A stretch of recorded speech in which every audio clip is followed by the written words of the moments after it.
Christmas had always been my favorite holiday.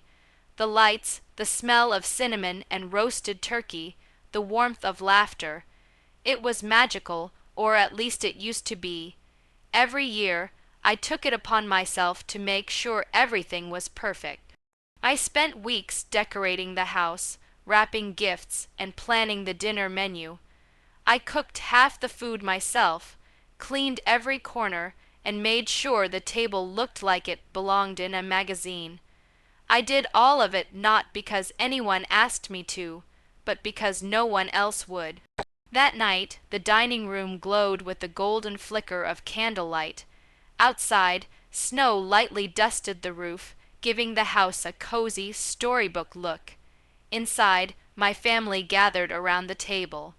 My older brother, Daniel, laughed boisterously, recounting another one of his so-called business triumphs.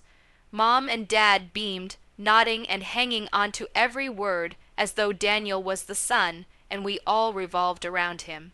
My younger sister, Emma, scrolled through her phone, only glancing up when it suited her, and Daniel always works so hard. Mom said proudly, her eyes sparkling, and Emma just got another promotion. Dad added with a hint of smugness, glancing at her like a badge of family pride. Then they looked at me, and Dad's voice trailed, almost as if he were searching for the right words. You're just the doormat in this family. A hollow laughter erupted around the table, sharp and cold. My fork froze halfway to my mouth. Mom smirked as though the comment were a clever joke. Don't be so sensitive, she said. It's true, you always let everyone walk over you. My chest tightened, my fingers trembling slightly as they gripped the fork. Years of silently sacrificing for this family, the endless chores, the unpaid loans to Daniel, the nights I stayed up helping Emma with her kids, the dinners I cooked and cleaned up alone, suddenly felt invisible. Daniel lifted his glass to our family doormat. He said, grinning. The laughter echoed in my ears like a cruel, mocking chorus. For a long moment, I wanted to disappear, to retreat into the shadows where my voice didn't matter. But then something inside me broke. A spark ignited a mixture of pain, anger, and something I hadn't felt before. Courage. I put down my fork. Slowly, deliberately, I stood up. The room fell silent, the laughter dying instantly. All eyes turned to me, their faces a mixture of confusion and irritation. You're right, I said, my voice steady but firm. I was the doormat. Everyone stared, unsure what would come next. But tonight, I continued, feeling a surge of empowerment. I'm done being one. The air thickened. No one spoke. For the first time in my life, I wasn't invisible. I wasn't just a servant to their whims. I was finally ready to be heard. The silence that followed my words was suffocating, yet strangely liberating. Mom's eyes narrowed, and Dad shifted uneasily in his chair. Daniel's confident smirk had vanished, replaced by a flicker of irritation. Emma looked up from her phone, startled. For years, I had been the quiet one, the one who bent, the one who said yes no matter what. But tonight, that was over. Don't make a scene, Mom snapped, trying to regain control of the room. I shook my head slowly, a small, sad smile playing on my lips. I'm not making a scene, I'm telling the truth. I looked directly at Daniel. Do you remember 3 years ago, when your business was on the brink of collapse? He hesitated. His face, once full of swagger, tightened. What are you talking about? He asked, his voice sharp but unsure. You borrowed $20,000 from me. I said calmly, watching his expression darken, and you never paid it back. Mom gasped softly. Daniel, but that was just a loan. He stammered, funny. I replied, because when I asked about it later, you told me it was my duty to support family. Emma looked up from her phone, guilt flickering across her face. I turned to her next, and you.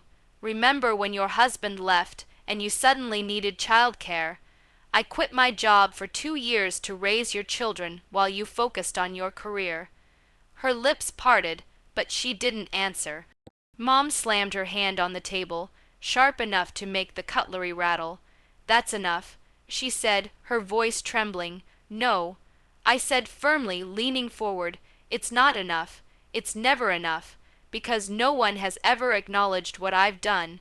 You call me a doormat because I helped everyone, because I sacrificed, because I said yes when everyone else said no." Dad scoffed, his face red. "That's what family does." I shook my head. "No, family doesn't humiliate the person who holds them together. Family doesn't laugh when one of their own sacrifices everything to keep everyone else afloat." A heavy silence fell. The laughter from moments ago was gone. Only the ticking of the wall clock filled the void. Then I reached into my bag and pulled out a small folder, sliding it across the table. All eyes followed it. "To the people who claim ownership over this house," I said quietly, my voice steady, "I have something to show you." Daniel's jaw tightened. "What is that?" I smiled faintly, the spark of determination still burning. "Something that proves I am no longer the doormat in this family." And in that moment I realized something profound. I wasn't angry anymore. I wasn't bitter. I was finally free, free to take what I deserved, free to stand tall, free to rewrite the story of my life.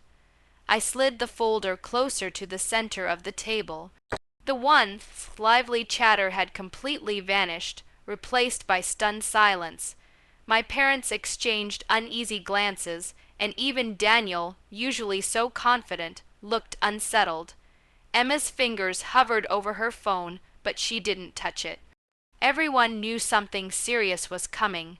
They just didn't know how serious. I opened the folder and carefully laid out its contents: official documents, bank statements, and legal papers. Daniel leaned forward, squinting. "What is this?" he asked, voice shaky. "This," I said, my voice calm but firm, "is the proof that I am no longer just a silent helper in this family, that I am no longer the doormat." Mom blinked, her face pale. "You what?" I took a deep breath and began, keeping my tone steady to mask the surge of emotion inside me. 6 months ago, this house, the house we've all lived in, the house we've always called home, was on the brink of foreclosure. I watched as their faces shifted from confusion to disbelief. The bank was ready to take it. I continued. They were going to auction it off, and do you know who saved it? Daniel laughed nervously. "Don't tell me you—" "Yes," I said softly. "I used my savings to pay off the remaining mortgage balance. I made sure we didn't lose our home." Mom's hands trembled as she reached toward the folder. You paid the bank." "Yes," I confirmed, and here's the crucial part. I tapped the legal documents. When the payment was processed, the ownership legally transferred to me. Daniel's face turned ashen. You can't be serious." I met his gaze steadily. "Call the bank, verify it yourself." No one moved. The tension in the room was electric. My parents' faces were a mix of shock, fear, and something else, regret. Emma's eyes widened, unable to hide her astonishment. "You're saying—" Dad's voice was barely audible.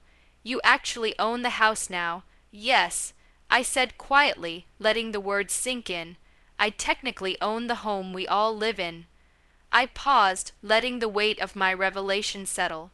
The room was deathly silent, the kind of silence that made the air feel thick enough to choke on. I wasn't yelling. I wasn't demanding anything. I was simply telling the truth that my parents and siblings had never acknowledged. I had carried them when they couldn't stand on their own, and now I had the power to change everything. "And this," I added, a faint smile tugging at my lips, "is just the beginning." The room was silent, heavier than it had ever been. My parents, usually so confident and dismissive, stared at me with wide eyes. Daniel's jaw was tight, and Emma's phone lay forgotten on the table. For the first time, I saw them not as invincible figures of authority or superiority, but as ordinary people, flawed, vulnerable, and dependent on someone they had always belittled. Mom's voice quivered. You wouldn't throw us out, would you?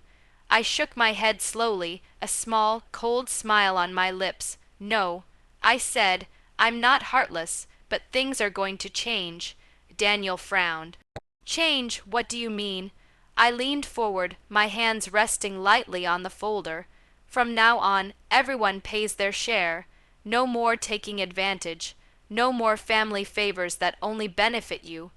Emma swallowed hard. But what about the kids? You'll hire a babysitter. I said calmly, I've done my part for years, and I'm done being taken for granted. That ends today. Mom's eyes welled up. We didn't realize. I shook my head.